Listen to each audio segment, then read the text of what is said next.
Hello and welcome. I'm Asuma Katauka and you are watching NewsX World. Let's take a look at some of the top stories.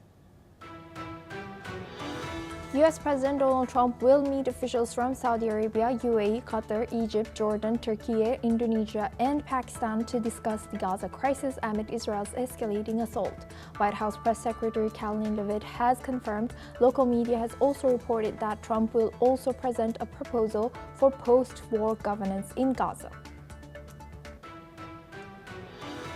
Russia's defense ministry has said that its forces have destroyed 150 Ukrainian drones over Moscow, Crimea, and western regions within 24 hours, while Moscow Mayor Sergei Sobyanin has confirmed 33 were downed near the capital, disrupting flights at Sheremetyevo Airport.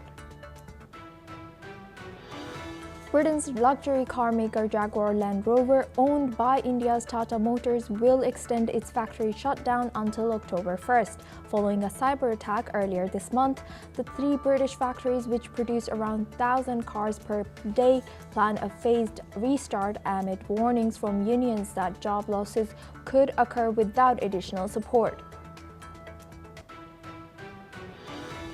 Hong Kong has raised its typhoon signal to the third highest. As Super Typhoon Ragasa, the world's most powerful storm of this year, it has forced the shutdown of schools, businesses, and disrupted over 700 flights so far. While southern Chinese cities and Taiwan have activated evacuations and shelters in preparations.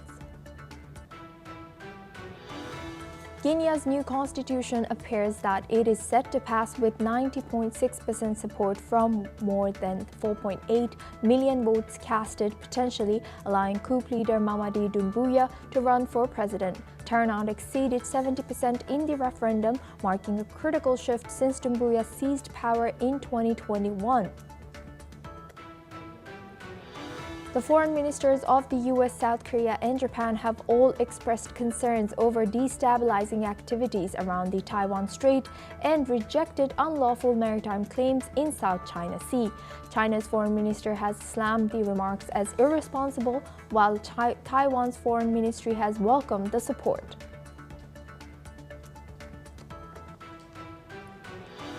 Chinese student activist known as Tara has been detained for almost 2 months on suspicion of inciting separatism, according to Human Rights Watch. Tara faces a maximum 15 years in prison sentence, with rights groups noting the charge is rarely used against Han Chinese, but targets those advocating for Tibetan and minority rights.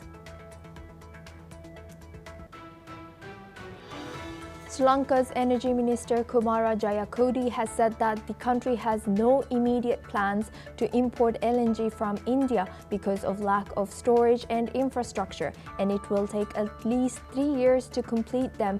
He added that while India announced LNG supplies last year, however, no contracts have been finalized and discussion points still remain. Dozens of world leaders have gathered at the United Nations today, supporting the recognition of a Palestinian state. French President Emmanuel Macron has announced France's formal recognition, calling for peace and security between Israel and Palestine. France joins over 150 countries, including Britain, Canada, and Australia, in recognizing Palestine. As Israel's offensive escalates in Gaza, the impact of this diplomatic shift remains unclear.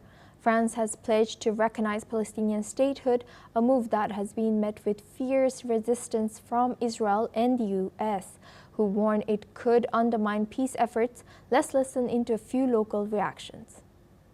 اعتراف الدول على الفاضي، يعني احنا الامل بس انه ربنا يوقف الحرب وخلاص.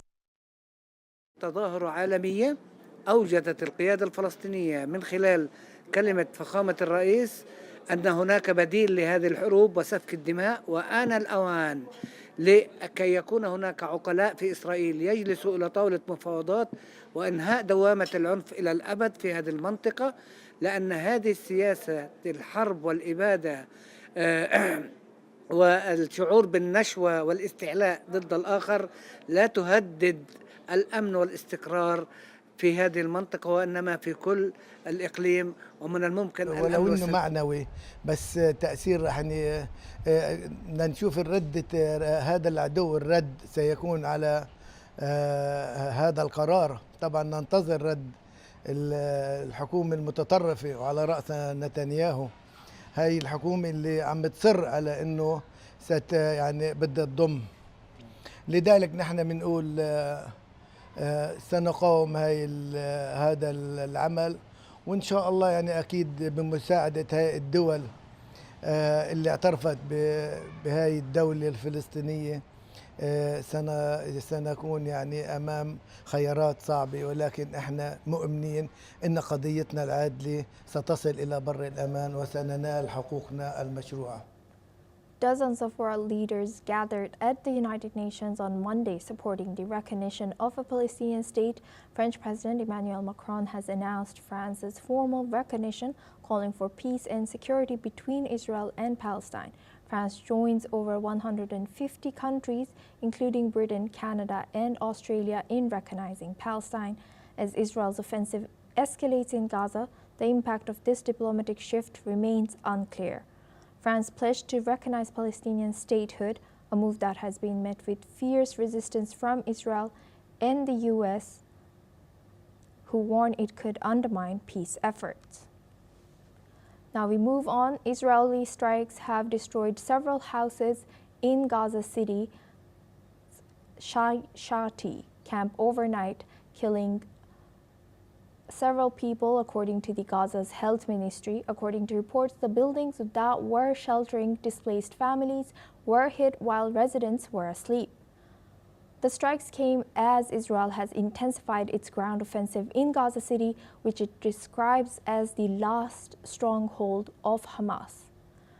Meanwhile, Gaza's Health Ministry has reportedly warned that patients are facing certain death as hospitals in the besieged territory may have to shutter vital departments within a few days due to fuel shortages. This comes as at least 2 medical workers have been injured in Israeli shelling that completely destroyed the main medical center in Gaza City, according to the reports citing the Palestinian Medical Relief Society. Let's listen into a few reactions from the residents. المجهول، احنا رايحين على المجهول، مش عارفين احنا وين رايحين. والله يا جماعه مش عارفين وين رايحين. خيمتنا حسابتنا فيها خير للناس، في ناس ما كانش لهم بيوت، هنا قلنا لهم خذوا هاي الخيمه يا عم بس تروحوا لكم فيها. طب احنا وين بدنا نروح على البيت؟ مين بده يسترنا؟ مين بده يدير باله على ابني الصغير شد على طول لحد ما جت رصاصه في راسه. هذا ابني الكبير، هي ابوه اخوه، هي لحقهم. ولاش امن، فيش امن حاجه، ولا الجنوب ولا في الشمال، فيش شيء امن. انا ولد استشهد في الشمال وهي ولد في الجنوب وابوه كله.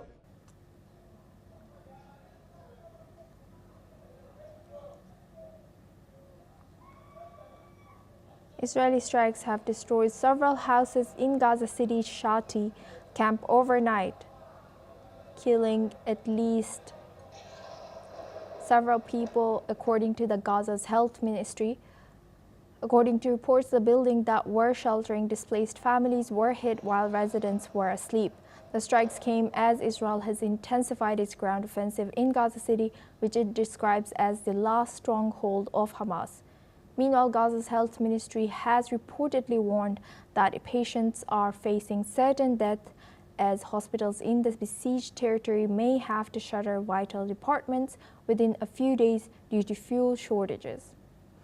This comes as at least 2 medical workers have been injured in Israeli shelling that completely destroyed the main medical center in Gaza City, according to the reports citing the Palestinian Medical Relief Society.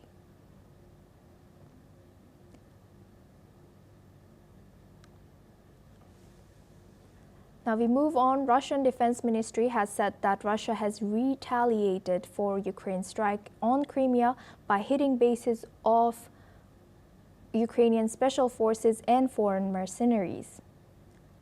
Earlier this week, a Russian official had said that Ukrainian strike on a resort area of the Crimea Peninsula had killed 3 people and injured another 16 people. another 16 people. And Russia's defense ministry has also announced that it has captured Pereizin, a village in Ukraine's Donetsk region. Russian Foreign Ministry's ambassador Rodion Miroshnik has further said that more than 20 Russians have been killed and over 120 have been injured in Ukrainian strikes on Russian regions over the past week. The diplomat has said that Kyiv has fired 3,100 munitions of different types of Russian regions during this period. Meanwhile, Ukrainian emergency responders have been working at the site of a Russian aerial attack in the Odessa region. Kyiv's Air Force has said that Russia has launched 3 missiles and 115 drones in Ukraine overnight. Officials have said that most drones were intercepted by air defense, but one civilian was killed in the Zaporizhzhia region and another in the Odessa region. Russian Defense Ministry has said that Russia has retaliated for Ukraine's strike on Crimea by hitting bases of Ukrainian special forces and foreign mercenaries. Earlier this week, a Russian official had said that a Ukrainian strike on a resort area of the Crimean Peninsula had killed 3 people and injured another 16. Russia's defense ministry has also announced that it has captured Pereizin, a village in Ukraine's Donetsk region. Russian Foreign Ministry's ambassador Rodion Miroshnik has further said that more than 20 Russian has been killed and over 120 have been injured in Ukrainian strikes on Russian regions over the past week. The diplomat has said that Kyiv has fired 3,100 munitions of different types of Russian regions during this period. Meanwhile, Ukrainian emergency responders have been working at the site of a Russian aerial attack in the Odessa region.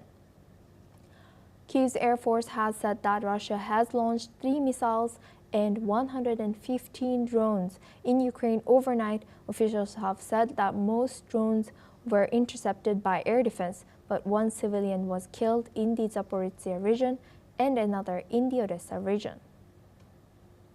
Now, for this discussion, we are joined by Major General retired Gigi Dwivedi. He's a defense analyst, joins us live from New Delhi. Thank you very much, Major General, for joining us again. Good to see you. Thank you. Thank Thank you. you. Now we see that Russia and Ukraine intensify their strikes. Now we hear more than 100 drones from each side, and now that UNGA has taken and we know that Zelensky is in New York. What do you think that Zelensky will be talking about or asking for? How will he be asking for support from the rest of the world in UNGA? Well, Asuma, first and foremost, you're right that over the last couple of days, there have been escalation in the drones and the aerial strikes by both sides. As far as Ukraine is concerned, they have been targeting the Russian supply chains, especially the railways, and that's very important target because after all, these supply chains are very important to maintain your troops on the front line. And Russia has also retaliated more by the missiles and the drones, and they also are targeting either the infrastructure of energy or even the civilian areas. So therefore, suffice to say that the tension is heightened and there are escalation, no doubt about it. Now, Zelensky, what he would be asking once he is in New York, there are a couple of things. First and foremost, Ukraine cannot fight without the arms, equipment, ammunition and weapons. More importantly, that's the air defense system, because most of these strikes from Russia are the aerial strikes or the missile strike or the drones. So therefore they require air defense systems which can defend the Ukraine territory from the Russian aerial assaults. And secondly, of course, the ground equipment is very important because now the front line is more or less static, but the Russians are making small inroads, and therefore you also require weapons on the ground. So there could be a requirement of more tanks, guns, rocket launchers, and allied equipment. And thirdly, of course, financial support, because after all, you can't fight with the empty pockets. You have to have uh, money and treasure.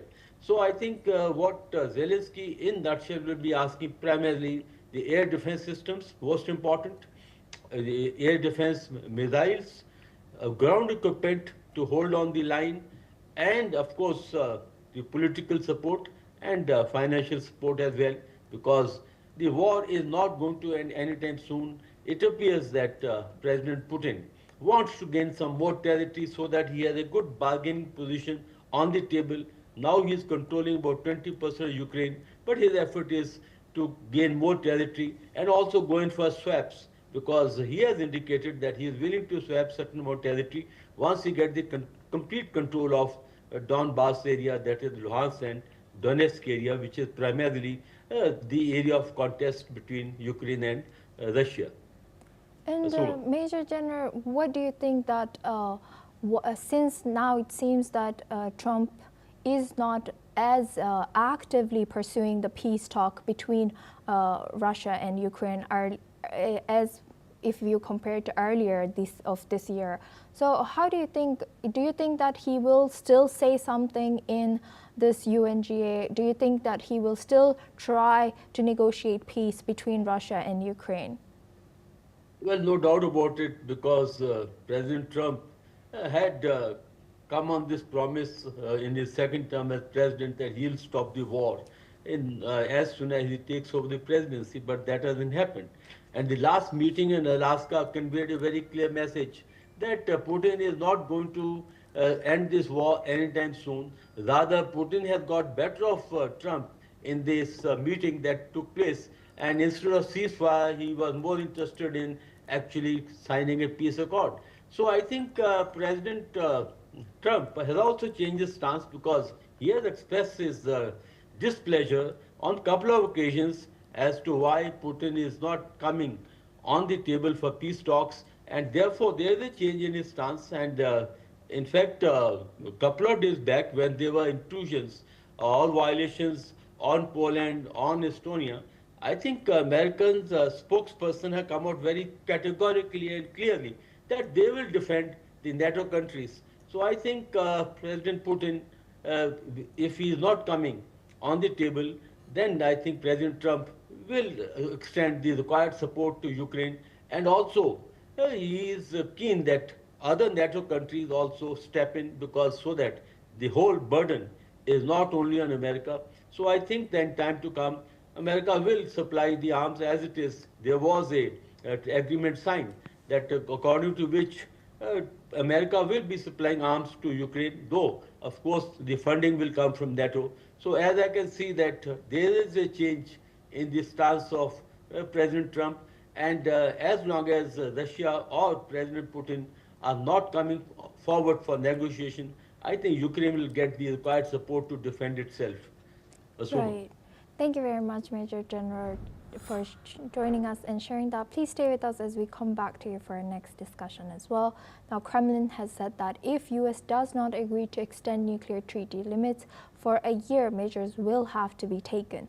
Kremlin has also said that time is short. Allowing nuclear treaty with U.S. to expire would be fraught with risks for international security. It is not clear yet when Putin and Trump will speak again, as Putin urges to the New START nuclear arms agreement for a year after its current expiry date in February 2026. Meanwhile, the Chinese Foreign Ministry spokesperson Goh Jiakun has said that Russia and United States to continue extend their nuclear arsenals in a verifiable, irreversible, and legally binding manner. Let's listen into what Goh Jiakun has said. 中方赞赏俄方展现的积极姿态，在美俄新削减战略武器条约问题上，中方的立场是一贯的。美俄作为两个拥有最大核武库的国家，应当切实履行核裁军特殊优先责任，恢复执行新削减战略武器条约，并商讨后续安排，继续以可核查、不可逆且有法律约束力的方式。 进一步大幅实质削减核武库。这也是国际社会的 Now, for this 普遍性。 discussion, we go back to Major General Gigi Dwivedi. He's a defense analyst, joins us live from New Delhi. Thank you very much for staying with us. Now, looking at Chinese spokesperson Go Jiakung's statement, how significant and what does this timing suggest in China's call for verifiable, legally binding nuclear reductions in the context of U.S.-Russia relations? Why do you think China is interfering or stating this publicly? Well, it is in China's interest that the START treaty is extended because it serves Chinese interests, because China is not part of the START treaty. And China is using this, I think, timeline or the window to upgrade its own arsenal, because as we are aware that Chinese arsenal is increasing day by day, and today they have almost 680 nuclear warheads, and they plan to go around 1,000. So it's in the interest that the two countries, that is America and Russia, they extend the START treaty, which was signed in 2010 between President Obama and President Medvedev. And this is going to expire. It was extended in 2021 for another 5 years, and it is due to expire in February 2026. And in case this treaty is not extended, then both sides will escalate their arsenal, which is not in Chinese interest. So obviously, Chinese want that this START is extended. And President Putin has indicated that he is willing to extend it by a year, but Chinese have their own interest, because China is pitching itself as an alternate to US. It is also aligning a new world order. So it's in the Chinese interest that the START treaty is extended, so that their arms limitation, which is about 1,550 warheads and about 700 missiles each side, that stipulation is met. And obviously, Chinese would be interested that this treaty is extended, so that they have the window and the opportunity to catch up with these two superpowers, because after all, China is pitching as an alternate superpower in the times to come. Asuma. In mind all the reasons you have mentioned why it is in China's interest as well, could China's position influence the future of nuclear disarmament negotiations in the world in future?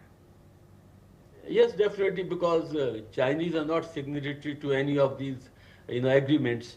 And as I said, that China is leading the alternate alliance, in which Russia is part of it. So time to come, you will see that Russia and China are today, they are in the same camp, or they are in the same alliance. So therefore, I mean, of course, it is not in Russia's interest that Chinese, arsenal it escalates, or Chinese arsenal is built over a period of time. But China factor is very important, because after all, the nuclear, restraint or the nuclear treaty cannot be only between America and Russia, because China is a third player and a very significant player. So I think in time to come, they would like to involve China in it, but so far China is only outside and doing the cheerleaders work, but at the same time using this time also to escalate their arsenal.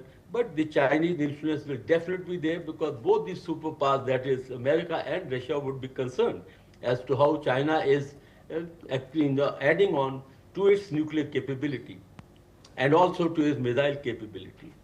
Right. Asuma. Thank you very much, Major General, for joining us and sharing that insight. Please stay with us as we come back to you for our next discussion as well. Now we move on to Europe. Denmark's Prime Minister Mette Frederiksen has called the drone incident at Copenhagen Airport on Monday night a grave attack on key infrastructure.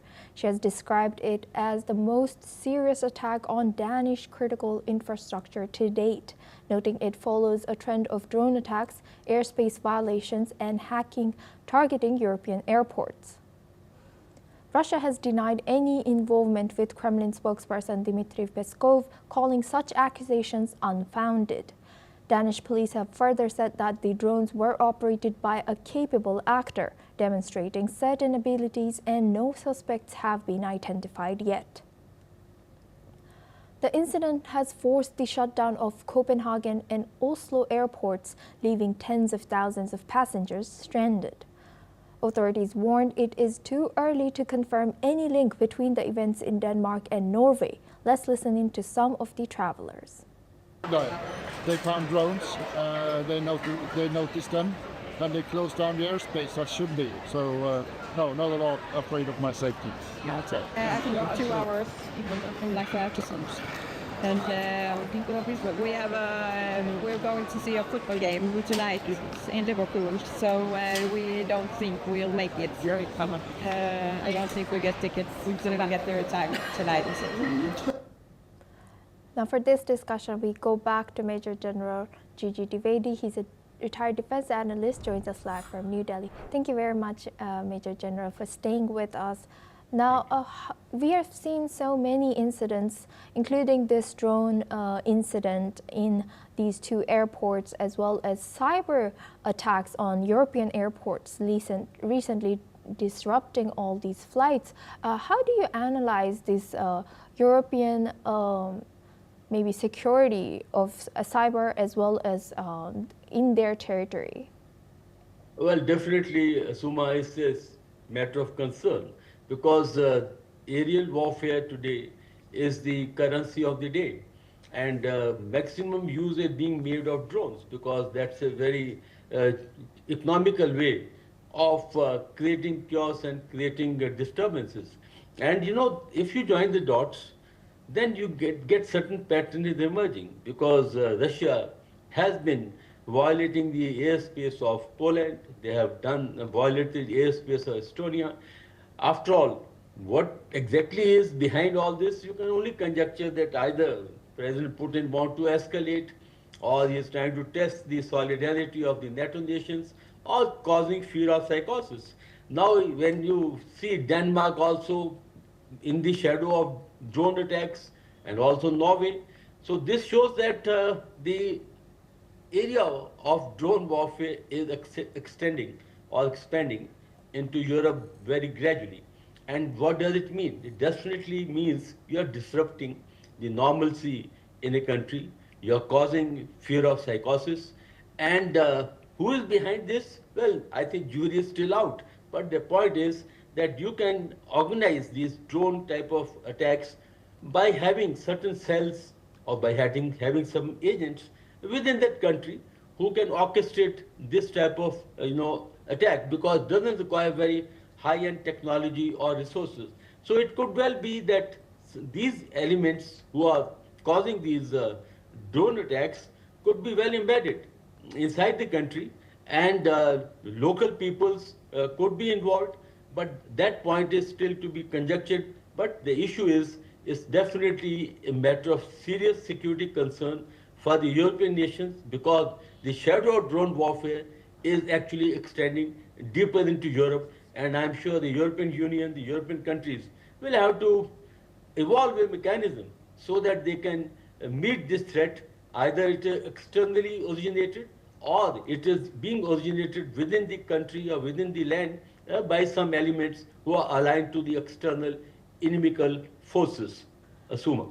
And Major General, you have also rightfully mentioned that who is behind these attacks, and also Russia has denied these allegations. So what challenges do investigators face in attributing such sensitive responsibility for these incidents? Well, I think first and foremost, the investigator will have to get to the source as to from where these attacks are being originated. There are two possible contingencies. One, they have been orchestrated from abroad, or secondly, they have been orchestrated with the tacit support from abroad by exploiting the internal hostile elements. So they'll have to get into it, because to get the drones are available in the commercial market. They can be, explosives can be attached, they can be made into the armed drones. Now that technology is not very high-end, but the point is that they have had to join the dots. But to my mind, it could be that there are some external forces which want to cause disturbance within the European countries, and they are exploiting the internal links to orchestrate these type of attacks. But I think they'll have to actually join the dots and form a full picture. But apparently, it appears that it's a connivance of two ends: external support, external involvement, and internal elements who are in league with the external inimical forces who want to cause disturbance and fear or psychosis within the European countries. Asuma. Right. Thank you very much, Major General Gigi Dwivedi, for joining us and sharing your insight throughout our news. Now we move on. Typhoon Ragasa has churned across the South China Sea today, generating winds of up to 220 kilometers per hour. Hong Kong's weather service has said that Hong Kong's airport will remain open, but significant flight disruptions are expected from 6 p.m. today, local time, with over 500 Cathay Pacific flights likely cancelled. Forecasters warned that the typhoon signal could be raised to 8, prompting business closures and transport shutdowns. Residents have been stockpiling food and preparing for the storm. In Taiwan, heavy rain is forecast in the east as Ragasa's wide wind field impacts part of the island in southern China. Officials in Shenzhen plan to evacuate 400,000 people, and the city's airport will hold flights today night. China's meteorological authorities expect Ragasa to make landfall between Shenzhen and Sichuan country in Guangdong province on Wednesday. Let's listen into one of the eyewitnesses. 再次鸡皮疙瘩，因为昨天真的很恐怖，昨天的样子真的很像世界末日，我只能这样讲，就是感觉随时那个浪都会爬到我们面前，我已经来不及逃走，就真的大家都在鸡皮疙瘩，大家就说，大家因为我们昨天晚上吃晚餐，没有一个人在滑，平常大家都在滑手机，昨天完全没有人在滑手机，全部人一直看这个外面，如果真的浪很强的话，全部要往上跑。那个风我想一下怎么形容，就是感觉会把你吹走的那种，就已经是你头发已经是这样子的那种，然后眼睛甚至睁不开，我们只能这样低着头往前，撑着雨伞看，就是这样往前，不然如果你这样看的话，你的脸会被风吹个毒打。真的看起来，我已经是要抬头这样看，然后说那个是海啸吗？因为我们已经准备好，就是如果真的已经高过我们头的话，其实我们也没有地方可以去了啦，就是只能祷告了吧，只能祈祷大家都平安无事的活过今天这样子。This is all we have time for. We will continue to bring you more news updates from around the world.